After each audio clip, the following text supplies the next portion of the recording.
Hello, my name is Mark. My name is Mark. Okay, it's better now. And I'm co-founder of a company called import2.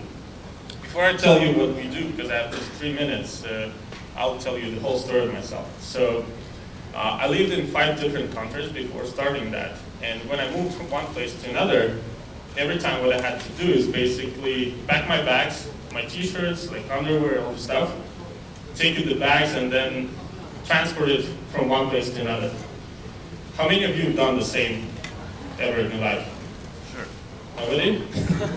Okay, that's actually what everybody does, but our business is like very similar. Instead of your t-shirts, we're actually moving your data. So when you are changing one software platform to another, say you lived in your Microsoft world for 10 years, now you want to go to Google Apps, you need somebody to take care of that. And that's what import2 is doing. And we are doing that in super simple way. So the only thing you need to do for that is give us your passwords, tell us where you want to move, from which platform you're moving, and click one button. And that's a screenshot from our interface. It's really working, and we've done thousands of migrations already right now. So that's exactly like that. This market is dominated by like 500 per hour consultants who will tell you that this is like super complex thing and nothing can be done automatically. But as I said, we've done 1,000 migrations and we have automated the process. So this is what we do is one button, and we charge $25 per migrated user, and that's as simple as that. And as I said, this is a problem that everybody has. It's a problem of businesses, it's a problem of consumers when you need to move photos, when you need to move context from one place to another. So everybody needs that. It's just a certain time in your life cycle when you come to us and we help you. And here's what our customers think. We have 100% 5-star reviews on the up marketplaces where we're listed, and because we save a lot of time and money for them. And that's one-click data migration. All right. Thank you. Wonderful. Well done. You did a great job. So now we can stand here and wait for the questions. Let's start with Bill. Sure. Well, thank you very much. Appreciate your being the first one to get up here. And I know it's a little hard having to face 2 directions, but thank you. So I'm, to be honest, I'm probably not the target audience because I've got a guy who's our IT guy, and whenever I have problems, I just say, hey, Will, we can take care of that, right? So I'm trying to clarify, who is the real target here? Is it a sort of basic consumer, or is it a business, or is it? How much does IT guy charge you? Yeah, right. He charges some number of dollars an hour. We charge 10 times less. Right. Pardon? So we charge 10 times less because we have automated the same process. So we have the same guy, it's just 10 times cheaper. So you're using the same processes, except I got to give you my passwords. No, the processes are different because we use software for that. Right. We access the underlying data in both systems through the APIs, through the databases directly. Okay. So we don't use manual processes, we use automated. But the customer-wise, we're targeting the same guys. Okay, across the board. Okay, so how do you give me comfort about giving you my passwords? That was kind of really where I was going. If I'm just moving photos, I don't care that much. I'm not worried. But if I'm moving my company data, so from what we hear from the customers, based on the customer feedback, they trust automated system much more than the human, because human can do something with the password. And the automated system is, by definition, it doesn't have motivation to steal the data from you. So it's much more secure compared to the manual data migration. And that's the core difference from us and the human consultants. Thank you. Jostein? Good. I really like the product because it is handling a challenge we have with a lot of enterprise software companies.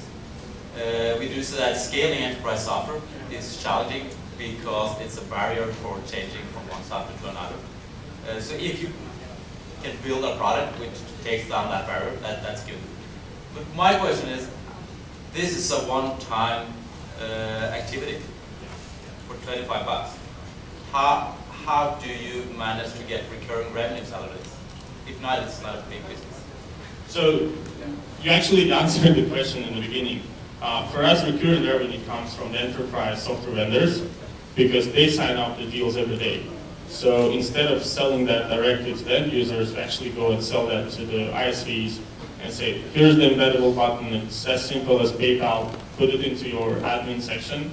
People click there and get started the process right from the admin. So if you look at it from that perspective, every SaaS company signing up a user, or it dies.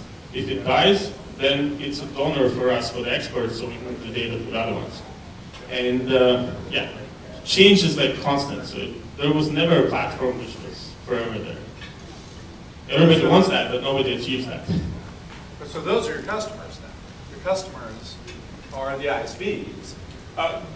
Yes. You're not going to go try to get individuals like. So for the sake of the pitch, it was simple to explain the process from the end user, but we sell to the ISVs and they sell to the end users of theirs.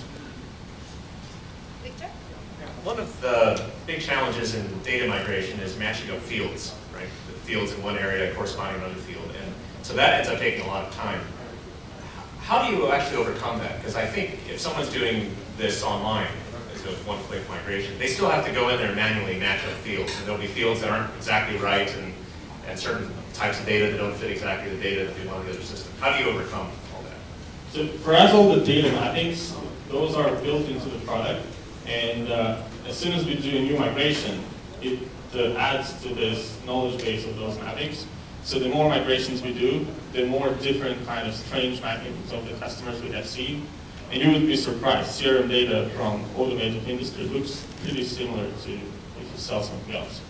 There are some customizations, but we can do custom fields and customizations as well automatically. So it learns as it goes. Exactly. Well, so this is a pitch session. I enjoyed the description of the product, and I had already read that when I visited this and so on, went online. So for me, I'm still not clear what you're pitching for.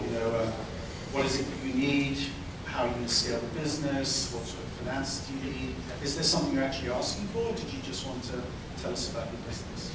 I didn't include that because we are right now talking with angels mainly, and yeah, because the It's a PC perfect opportunity. So just name, rank, serial number. What are you looking for? We are currently in the process of fundraising a seed round. We mainly talk to the people who have built their own SaaS companies. It's a kind of semi-strategic seed round, and it's total of 750,000. And terms? Oh, are we getting into terms? I think we'll keep the terms for We will be launching next week our online invest. You should talk to this guy after. Yeah, actually, yeah. He wants to. I don't think I'm actually allowed to tell the term publicly. Okay, thank you. But I'm happy to tell. Gina, do you Discuss. Yeah, you mentioned Salesforce and we talked about enterprise space, but you also have model strategy and how that being a big space. How can you move over there that some way in the future? Yeah, so we started with the businesses because it's lowest hanging fruit. Like for businesses, they will pay you $1,000, $5,000 and not even blink on that. With the consumers, our strategy is very simple. There are certain data things which you want to move. Photos, you never want to lose them, and contacts. So those are the two things we will be doing. And our key strategy there, we will simplify probably one-click process even more. So the forms will be as simple as non-existent, and try to embed it into the mobile platforms and the products. So to make it as simple as so we can charge actually really small dollars for that. So let's give him some feedback, some general feedback. Bill, Yeah, sure. And I think what you heard from our questions, there were some concerns about a couple of key things. One was the customers, the target customers, and how you're going to acquire them. And it's still a little unclear. It would have been helpful to know a little bit more about, to do a little bit clearer job as to exactly how you're acquiring customers and targeting those customers. So being clear about the customer acquisition is key.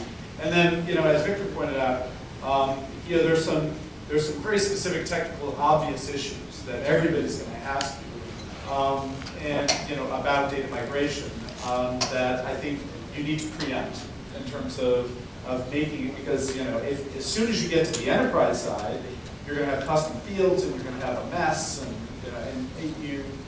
I'm not sure if that's clear, and I'm not exactly sure what the answer is there. But yeah, so I'll let the others. Do you have any additional?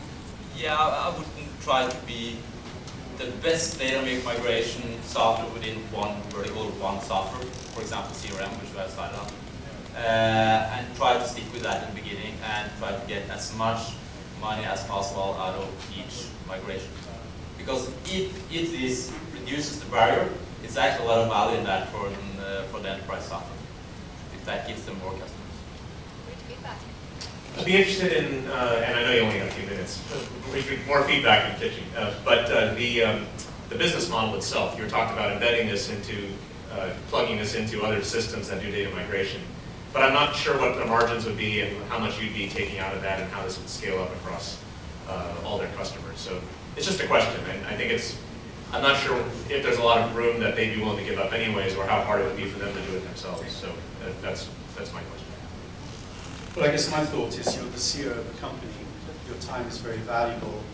If you weren't here to pitch a company, was this a good use of time?